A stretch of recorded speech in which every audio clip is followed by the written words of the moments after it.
best of ideas. This is Jetta. She's an adult wedge-tailed eagle.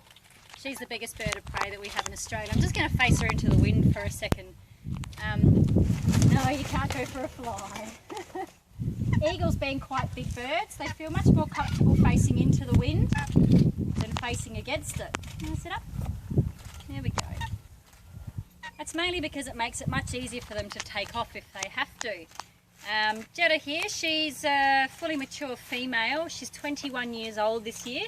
Well, last year actually she turned 21. And if we're lucky, she'll live up to 50 years old in captivity, so extremely long-lived birds. And I just had a gentleman this morning saying to me he's never seen a really dark eagle in Australia, but what he's actually saying is he's never seen a big adult bird. These guys, when they hatch out of their egg, they're quite a light colour, very golden colour. And as they get older and older, they get darker and darker. So when you see a big adult dark bird like this, you know that it's a really mature bird. I might just come and stand over here in the shade for a minute, being a nice dark bird. She's getting a bit hot in the sun. You come over here, Betty. There we go. Now in the wild, these guys, they eat a really varied diet. Anything from the size of, they can catch little wallabies, they'll catch rabbits.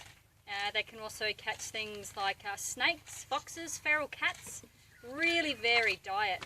And probably the biggest prey that they can tackle working as a pair is an adult red kangaroo, which are bigger than I am, at least the males are, very big animals. And they work as a pair. Now when you see an eagle on Kangaroo Island, we've got heaps here. Has anyone seen one yet? Yeah. Soaring, yeah, a couple. If you're driving around today and you just sort of happen to peer up into the sky, if you see a big bird that's not flapping, it's going to be an eagle. These guys, when they soar, they don't flap at all. They just use the wind currents, they use thermals. But when you've got a pair like that and they find some kangaroos, the male, he's a little bit smaller. He'll come down first and he'll actually get the kangaroos hopping and moving along.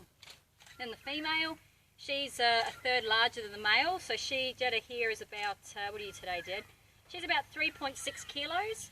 Males are about 2.8. She comes flying down and actually use their rear talon here. I'll just try and show you that one. Move your foot, Jed. Oh, come here, give me that toe. Can you guys see that big talon there? That big one at the back, that's their weapon, that's their killing talon. So they actually aim that straight for the kangaroo's skull and they just grab it really quickly and it actually just pierces the skull and kills the kangaroo instantly. Then they come down and eat as much as they can. Eagles are really good at conserving energy. If there's no food, they just sit in a tree and go to sleep. But of course when there is a lot of food around, if it's a kangaroo they've killed or maybe even roadkill, they will just eat and eat and eat until they can't even fly. They're too heavy to get airborne, which sounds a little bit weird that a bird would willingly ground itself, but nothing's going to attack an adult eagle except maybe another eagle. So they're actually quite safe. The only thing they're not safe from on the ground is us.